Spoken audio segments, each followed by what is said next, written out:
দেখুন, একটি বিশেষ বার্তা দেওয়ার জন্য ভিডিওটি করলাম। অনেকেই আমার কাছে দোকানে আসছেন এবং জিজ্ঞাসা করছেন যে অন্নপূর্ণার নাকি ডকুমেন্ট আপডেট হচ্ছে।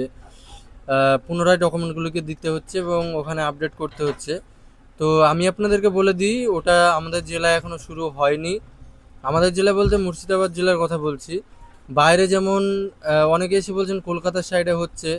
তো কলকাতার সাইডে বলতে গেলে আপনাদের উত্তর চব্বিশ পরগনা বা দক্ষিণ চব্বিশ পরগনা, যাই হোক, নির্দিষ্ট দু একটি জেলার জন্য একটি লিঙ্ক সোশ্যাল মিডিয়ায় দেওয়া হয়েছে এবং ওখান থেকে অন্নপূর্ণা ভান্ডারের যে ডকুমেন্টটা সেটা আপডেট করা হচ্ছে।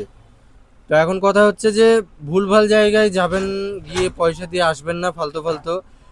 অনেক দোকানদার আছে, এরকম আছে যে ভুল করে বোঝাবে আপনাকে যে হ্যাঁ হচ্ছে বলে, হয়তো টাকা নিয়ে নেবে, ডকুমেন্টস নেবে, নিয়ে হয়তো টাকাটা নিয়ে নেবে, এই আর কি। তো ভুলভাল জায়গায় না গিয়ে একটু ওয়েট করুন। যদি আমাদের জেলার কোনো আপডেট আসে তো অবশ্যই আমি ভিডিও করে জানাবো, বা আপনারাও জানতে পারবেন খবরের মাধ্যমে বা সোশ্যাল মিডিয়ার মাধ্যমে। তো এই ছিল আমার আজকের বার্তা।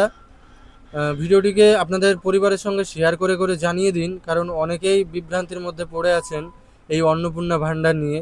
একেতে ডিবিটি লিঙ্ক নিয়ে তো বিভ্রান্তের মধ্যে আছেনই, যার আছে সেও ব্যাংকে গিয়ে ভিড় করছেন, যার নেই সে তো যাবেনই। তো যাই হোক, এই ছিল আজকের আমার ছোট্ট ভিডিও। ভিডিওটি বেশি বেশি করে শেয়ার করবেন এবং পেজটিকে লাইক করে দেবেন, যেন এরকম সঠিক তথ্য আপনাদের কাছে সবার